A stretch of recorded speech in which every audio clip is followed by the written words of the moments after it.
Welcome back to Xylem learning. Abdul സാറാണ് ഇന്ന് വന്നിരിക്കുന്നത്. The making of national movement എന്നുള്ള ചാപ്റ്ററിലെ മോസ്റ്റ് ഇമ്പോർട്ടന്റ് ആയിട്ടുള്ള 5 ക്വസ്റ്റ്യൻസുമായിട്ടാണ് മക്കളെ എന്ത് ചെയ്യുക, കംപ്ലീറ്റ് ആയിട്ട് ഈ ഒരു ക്ലാസ് കാണുക. വിത്തിൻ 10 മിനിറ്റ്സ് നമുക്ക് എന്ത് ചെയ്യാൻ പറ്റും, മോസ്റ്റ് ഇമ്പോർട്ടന്റ് ആയിട്ടുള്ള 5 ക്വസ്റ്റ്യൻസ് ഡിസ്കസ് ചെയ്യാൻ പറ്റും. അപ്പൊ ഫസ്റ്റ് ക്വസ്റ്റ്യനിലേക്ക് നമുക്ക് എന്ത് ചെയ്യാൻ പോവാം. എല്ലാവർക്കും സെറ്റ് ആണെന്ന് വിശ്വസിക്കുന്നുണ്ട്. അപ്പൊ നമ്മുടെ ഫസ്റ്റ് ക്വസ്റ്റ്യൻ ഇതാണ്. Write a brief note on Government of India Act 1935. 1935 Government of India ആക്ടിനെ കുറിച്ച് ഒരു ബ്രീഫ് നോട്ട് പ്രിപ്പയർ ചെയ്യാനാണ് നമുക്ക് എന്ത് ചെയ്തിട്ടുള്ളത്, ഫസ്റ്റ് ക്വസ്റ്റ്യൻ വന്നിട്ടുള്ളത്. അപ്പൊ നമുക്ക് നോക്കാം എന്താണ് ഗവൺമെന്റ് ഓഫ് ഇന്ത്യ ആക്ട്, എന്തൊക്കെയാണ് അതിൽ ആഡ് ചെയ്യേണ്ടതെന്നുള്ള കാര്യങ്ങളൊക്കെ നമുക്ക് നോക്കാം. ആൻസർ എന്താണെന്ന് നോക്കാം. ഇവിടെ കൃത്യമായിട്ടും പറഞ്ഞത് Government of India Act of 1935 prescribed provincial autonomy and the government announced elections to the provincial legislatures in 1937. The Congress formed governments in 7 out of 11 provinces. ഇവിടെ നമുക്ക് കാണാൻ പറ്റുന്നത് government of India Act 1935 Government of India act പ്രകാരം പ്രൊവിൻസസിൽ autonomy എന്ത് ചെയ്യാണ്, declare ചെയ്യാണ് ചെയ്യുന്നത്. കൂടാതെ പ്രൊവിൻസസിൽ ഇലക്ഷനും കൂടി എന്ത് ചെയ്യും, പ്രോപ്പർ ആയിട്ട് കണ്ടക്ട് ചെയ്യും എന്നൊരു പ്രോമിസ് കൂടിയാണ് എന്ത് ചെയ്യുന്നത് കൊടുക്കുന്നത്. അതിന്റെ ഭാഗമായിട്ട് ഇലക്ഷൻ കണ്ടക്ട് ചെയ്യുന്നു. 1937 ഈ ഒരു ഇലക്ഷനിൽ നമുക്ക് കാണാൻ പറ്റുന്നത് 11 സീറ്റുകളിൽ 7 സീറ്റിലും ആര് ജയിക്കുന്നു, കോൺഗ്രസ് പാർട്ടി ഗവൺമെന്റ് ഫോം ചെയ്ത് നമുക്ക് കാണാൻ പറ്റും. അപ്പൊ ഒരു ബ്രീഫായിട്ടാണ് എഴുതാൻ പറഞ്ഞത്, അല്ലെങ്കിൽ ഷോർട്ട് ആയിട്ടുള്ള ഒരു നോട്ടാണ്. അവിടെ ക്വസ്റ്റ്യൻ ചോദിച്ചില്ലെങ്കിൽ ഇത്രയും മക്കൾ എന്ത് ചെയ്താൽ മതി, ആൻസറിൽ കൊടുത്താൽ മതി. എന്നാൽ നമുക്ക് സെക്കൻഡ് ക്വസ്റ്റ്യൻ എന്താണെന്ന് നോക്കാം.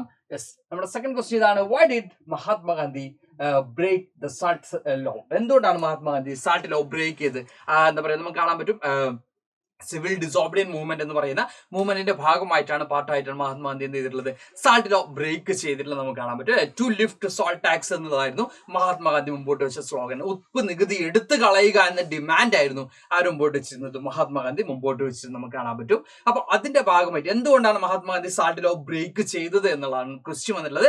നമുക്കറിയാൻ പറ്റും ഇന്ത്യയിലെ എല്ലാ കാറ്റഗറി ഓഫ് പീപ്പിൾസും ഒരുപോലെ യൂസ് ചെയ്യുന്ന ഒരു പ്രോഡക്റ്റ് ആണ് സാൾട്ട്. കൂടാതെ Britishers huge amount of taxes എവിടെ നിന്നും കളക്ട് ചെയ്യുന്നുണ്ട്, സാൾട്ടിൽ നിന്നും ടാക്സ് കളക്ട് ചെയ്യുന്നുണ്ട്. അതുകൊണ്ട് തന്നെ ആ ഒരു ടാക്സ് എന്ത് ചെയ്യണം, എടുത്ത് കളയണം. കൂടാതെ ബ്രിട്ടീഷേഴ്സിന് ഓട്ടോണമി ഉണ്ടായിരുന്നു എന്തിനു മുകളിൽ, ഈ പറയുന്ന സാൾട്ട് പ്രൊഡക്ഷനും മുകളിൽ, അല്ലെങ്കിൽ ബ്രിട്ടീഷേഴ്സിന് മാത്രമേ സാൾട്ട് പ്രൊഡ്യൂസ് ചെയ്യാൻ പറ്റൂ എന്ന് പറയുന്ന ഒരു ഡോമിനൻസ് അവിടെ ക്രിയേറ്റ് ചെയ്യപ്പെട്ടിരുന്നു. ഇൻഡിജിനസ് ആയിട്ടുള്ള സാൾട്ട് പ്രൊഡക്ഷൻ സെന്റേഴ്സ് ഒക്കെ ബാൻ ചെയ്തിരുന്നു. അപ്പൊ ഇതിനൊക്കെ എഗെയിൻസ്റ്റ് ആയിട്ടായിരുന്നു എന്തുണ്ടായിരുന്നത്, സാൾട്ട് ലോ ബ്രേക്ക് ചെയ്തുകൊണ്ട് മഹാത്മാഗാന്ധിയുടെ ലീഡർഷിപ്പിൽ ഒരു മാസ് മൂവ്മെന്റ് തന്നെ കണ്ടക്ട് ചെയ്തിട്ടുള്ളത് നമുക്ക് നോക്കാം. ക്വസ്റ്റ്യൻ എങ്ങനെ, ആൻസർ എങ്ങനെയാണ് നമ്മൾ ചെയ്യേണ്ടത് നോക്കാം. ഇവിടെ നമുക്ക് കാണാൻ പറ്റും മഹാത്മാഗാന്ധി ബ്രോക്ക് the salt law because of according to this law, the state had a monopoly on the manufacture and sale of salt. Mahatma Gandhi, along with other nationalists, reasoned that it was sinful to tax salt since it is such as a essential item of food. നമുക്ക് കാണാൻ വരുന്നത് ഈ പറയുന്ന പോലെ തന്നെ ആ ഒരു monopoly സ്റ്റേറ്റിനാണ്, അല്ലെങ്കിൽ പറഞ്ഞ ബ്രിട്ടീഷേഴ്സിനാണ് ഈ സാൾട്ട് പ്രൊഡക്ഷനുള്ള മൊണോപ്പൊളി എന്ന് പറഞ്ഞ സിസ്റ്റം വന്നപ്പോൾ ആ ഒരു ഹ്യൂജ് എമൗണ്ട് ടാക്സ് ഈടാക്കിയ സമയത്ത് മഹാത്മാഗാന്ധിയും അദ്ദേഹത്തിനോടുള്ള മറ്റു ലീഡേഴ്സും എന്ത് ആവശ്യപ്പെട്ടു, നമ്മുടെ എസെൻഷ്യൽ കമോഡിറ്റി ആണെന്ത് ഈ പറയുന്ന സാൾട്ട് എന്ന് പറയുന്നത്. എല്ലാ ആളുകളും റിച്ച് ആണെങ്കിലും പൂർ ആണെങ്കിലും എല്ലാ ആളുകളും ഒരുപോലെ തന്നെ ആവശ്യമായിട്ടുള്ള ഒരു, എല്ലാ ആളുകൾക്കും ഒരുപോലെ തന്നെ ആവശ്യമായിട്ടുള്ള ഒരു പ്രൊഡക്റ്റ് ആണെന്ത് സാൾട്ട്. അപ്പൊ അതിന് വേണ്ടി ഇത്രയും ടാക്സ് കളക്ട് ചെയ്യുന്നത് എടുത്ത് കളയണമെന്ന ഡിമാൻഡ് ആയിക്കൊണ്ടാണ് സാൾട്ട് ലോ ബ്രേക്ക് ചെയ്യുന്ന ആര് തീരുമാനിക്കുന്നത്, മഹാത്മാഗാന്ധി തീരുമാനിക്കുന്നത്. Next question. List the goals of early political organizations formed in India. ഇന്ത്യയിൽ ഫോം ചെയ്തിട്ടുള്ള ഏർലി പൊളിറ്റിക്കൽ ഓർഗനൈസേഷൻസ് ഉണ്ട് അല്ലെ, ലോട്ട്സ് ഓഫ് പൊളിറ്റിക്കൽ ഓർഗനൈസേഷൻസ് ഉണ്ട്. അതിൽ കൂടുതലും ഈ പറയുന്ന ബ്രിട്ടീഷേഴ്സിനെ അഗെയിൻസ്റ്റ് റെസിസ്റ്റ് ചെയ്യുക, റിയാക്ട് ചെയ്യുക, അല്ലെങ്കിൽ അവരോട് റിവോൾട്ട് കണ്ടക്ട് ചെയ്യുക, ഇങ്ങനെ ഒരു കൈൻഡ് ഓഫ് ആക്ടിവിറ്റീസിന് വേണ്ടിയാണ് കൂടുതലും എന്ത് ഫോം ചെയ്തിട്ടുള്ളത്, പൊളിറ്റിക്കൽ പാർട്ടീസ് ഫോം ചെയ്തിട്ടുള്ളത് നമുക്ക് കാണാൻ പറ്റും. ഇവിടെ നമുക്ക് നോക്കാം. Their goals were stated that the goals of all peoples of India, not those of any one region, community or class. They worked with the idea that people should be sovereign, a modern consciousness and keep future of nationalism. In other words, they believed that the Indian people should be empowered to take decisions regarding their affairs. നമ്മളിവിടെ പറയുന്നത് ഈ പറയുന്ന nationalism എന്ന് പറയുന്ന ഒരു concept Indian പീപ്പിൾസിനിടയിൽ create ചെയ്യണമെങ്കിൽ, Indian പീപ്പിൾസിനിടയിൽ ഒരു unity create ചെയ്യണമെങ്കിൽ, നമ്മൾ ഓപ്പോസിറ്റ് പവേഴ്സിന് ലൈക്ക് ബ്രിട്ടീഷേഴ്സിനെ പോലെയുള്ള ഓപ്പോസിറ്റ് പവേഴ്സിന് നമ്മൾ റെസിസ്റ്റ് ചെയ്യണമെങ്കിൽ ഇവിടെ എന്ത് ചെയ്യണം, നമ്മൾ ഓർഗനൈസ് ചെയ്യപ്പെടണം. നമുക്കിടയിൽ എന്തുണ്ടാവണം, യൂണിറ്റി ഇവിടെ ഫോം ചെയ്യപ്പെടണം, നാഷണലിസം അല്ലെങ്കിൽ സെൻസ് ഓഫ് വൺനെസ് ഇവിടെ എന്ത് ചെയ്യണം, ക്രിയേറ്റ് ചെയ്യപ്പെടണം. അപ്പൊ ആ ഒരു നാഷണലിസം ഇന്ത്യൻ പീപ്പിൾസിനിടയിൽ എന്ത് ചെയ്യുക, വളർത്തിയെടുക്കുക. ഒരു സോവറിൻ സ്റ്റേറ്റിന്റെ ഡിമാൻഡ് എന്താണ്, ആവശ്യകത എന്താണ് എന്നൊരു തോട്ട്സ് ഇന്ത്യൻ പീപ്പിൾസിനിടയിൽ ഉണ്ടാക്കിയെടുക്കുക, ബ്രിട്ടീഷേഴ്സിനെ റെസിസ്റ്റ് ചെയ്യുക എന്നുള്ള എയിമോട് കൂടിയാണ് ഇന്ത്യയിൽ ഡിഫറെന്റ് ആയിട്ടുള്ള പൊളിറ്റിക്കൽ ഓർഗനൈസേഷൻസ് എന്ന രീതിയിലുള്ളത് ഫോം ചെയ്യപ്പെട്ടിട്ടുള്ളത് നമുക്ക് കാണാൻ പറ്റും. നമ്മുടെ ഫോർത്ത് ക്വസ്റ്റ്യനിലേക്ക് നമ്മൾ വരുന്ന സമയത്ത് yes, why did Gandhi call of the non corporation movement എന്നുള്ളതാണ് നമ്മൾ ചോദിക്കുന്നത്. എന്തുകൊണ്ടാണ് Gandhiji non corporation movement stop ചെയ്തിട്ടുള്ളത് അല്ലെങ്കിൽ നിർത്തലാക്കിയിട്ടുള്ളത് എന്നുള്ളതാണ് ക്വസ്റ്റ്യൻ. ചൗരി ചൗര ഇൻസിഡന്റ് എന്നാണ് നമ്മൾ പൊതുവെ പറയാറ്. ഗാന്ധിജി നോൺ കോപ്പറേഷൻ മൂവ്മെന്റ് നിർത്താൻ ഇടയാക്കിയിട്ടുള്ള ആ ഒരു ഇൻസിഡന്റിനെ, ആ ഒരു ഇവന്റിനെ നമ്മൾ പറയാറ് ചൗരി ചൗര ഇൻസിഡന്റ് എന്നാണ്.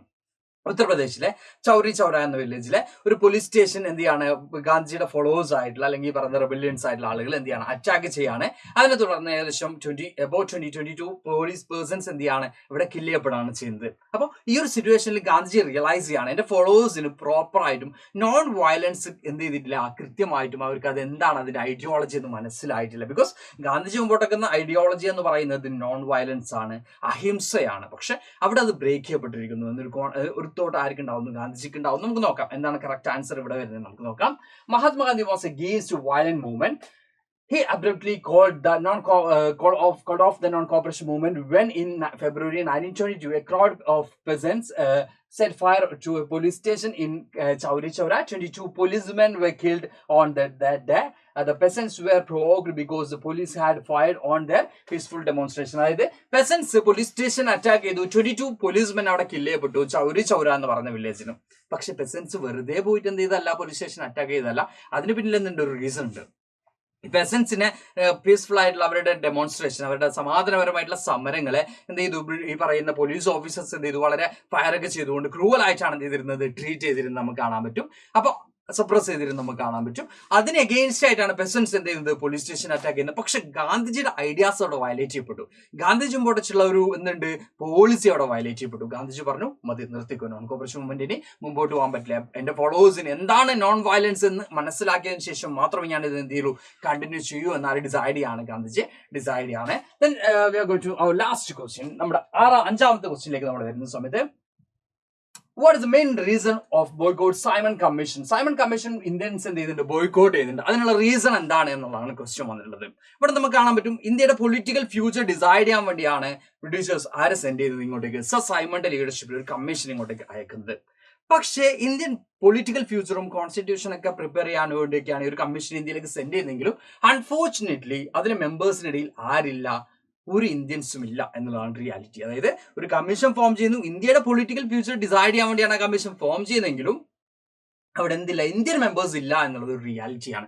ഇതിന് എഗെയിൻസ്റ്റ് ആയിട്ടാണ് സൈമൺ ഗോ ബാക്ക് എന്നൊക്കെ എന്താണ് സ്ലോഗനൊക്കെ മുഴക്കിക്കൊണ്ട് ആളുകൾ എന്ത് ചെയ്യുന്നു, സൈമൺ കമ്മീഷനെ ബോയ്ക്കോട്ട് ചെയ്യുന്നത് നമുക്ക് കാണാൻ പറ്റും. നമുക്ക് ആൻസർ എങ്ങനെയാണ് എഴുതേണ്ടതെന്നുള്ള കാര്യത്തിലേക്ക് നോക്കാം.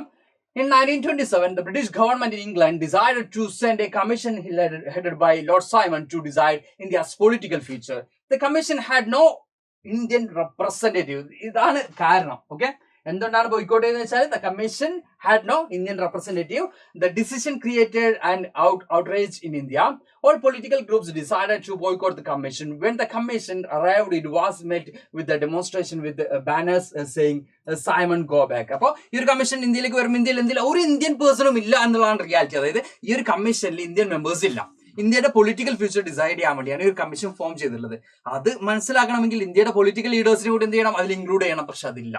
അപ്പൊ ഇന്ത്യയിലെ എല്ലാ പൊളിറ്റിക്കൽ പാർട്ടീസും എന്ത് ഡിസൈഡ് ചെയ്യുന്നു, യെസ് ഈ കമ്മീഷൻ നമ്മൾ എന്ത് ചെയ്യേണ്ട ആവശ്യമില്ല, അക്സെപ്റ്റ് ചെയ്യേണ്ട ആവശ്യമില്ല എന്ന് ഇന്ത്യൻസ് എന്ത് ചെയ്യുന്നു, ഡിസൈഡ് ചെയ്യുന്നു. അങ്ങനെയാണ് സൈമൺ ഗോ ബാക്ക് എന്നുള്ള സ്ലോഗൻ ഉയർത്തിക്കൊണ്ടാണ് എന്ത് ചെയ്യുന്നത്, ഈ ഒരു കമ്മീഷൻ ഇങ്ങോട്ടേക്ക് ഇന്ത്യയിൽ വരുമ്പോൾ തന്നെ ആളുകൾ എന്ത് ചെയ്യുന്നത്, അതിനെ വെൽക്കം ചെയ്യുന്നത് നമുക്ക് കാണാൻ പറ്റും. അപ്പൊ ഇത്രയുമാണ് മോസ്റ്റ് ഇമ്പോർട്ടന്റ് ആയിട്ടുള്ള 5 ക്വസ്റ്റ്യൻസ് എന്ന് പറയുന്നത്. നാഷണലിസം എന്താ പറയാ, the national movement in India അല്ലെങ്കിൽ ഇന്ത്യൻ നാഷണൽ മൂവ്മെന്റുമായിട്ട് ബന്ധപ്പെട്ടുള്ള കാര്യങ്ങളാണ് നമ്മൾ ഇവിടെ എന്ത് ചെയ്തിട്ടുള്ളത്, ഡിസ്കസ് ചെയ്തിട്ടുള്ളത്. അപ്പൊ ഇതുപോലെ എല്ലാ ചാപ്റ്റേഴ്സിലും മോസ്റ്റ് ഇമ്പോർട്ടന്റ് ആയിട്ടുള്ള പവർഫുൾ ആയിട്ടുള്ള ക്വസ്റ്റ്യൻസും ആൻസേഴ്സ് ഒക്കെ ആയിട്ട് നമ്മുടെ ടീം എൻറ്റയർ ടീം നിങ്ങളുടെ മുമ്പിലേക്ക് വരുന്നുണ്ട്. അപ്പൊ എല്ലാ മക്കളും എന്ത് ചെയ്യുക, കൃത്യമായിട്ടും ചാനൽ സബ്സ്ക്രൈബ് ചെയ്ത് വെക്കുക. അതുപോലെ തന്നെ ക്ലാസ് ഇഷ്ടപ്പെട്ടാൽ എന്ത് ചെയ്യുക, ലൈക്ക് ചെയ്യുക, കമന്റ് ചെയ്യുക, മാക്സിമം ഫ്രണ്ട്സിനും ഷെയർ ചെയ്ത് കൊടുക്കുക. അപ്പൊ അടുത്ത ക്ലാസ് നമുക്ക് വീണ്ടും കാണാം. Thank you all, by.